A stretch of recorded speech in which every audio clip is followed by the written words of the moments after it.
Hello guys, today I'm going to show you a few tips to do if you cannot find your Bluetooth accessory on the HONOR X6a.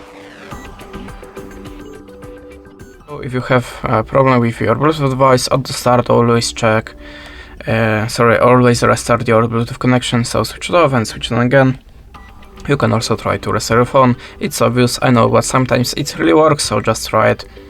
At the start you have to be sure that your Bluetooth accessory has activated pyro mode, and how to activate it you will find in a malware to your device or maybe on your YouTube channel, so just check it and be sure that your Bluetooth accessory should be visible for other devices.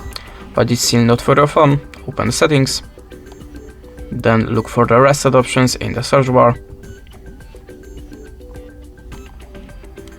and go to the reset network settings. As you can see, Bluetooth is included here, so we can tap on the button and tap on this button again. In the next step, you can also try to upgrade your system, so go to the system and updates and choose software update. If you have any, just install it and look again for your device on the Bluetooth list.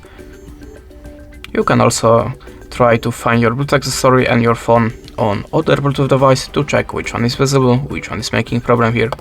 That's it. Thanks for watching. Leave us a like, recommend, and goodbye.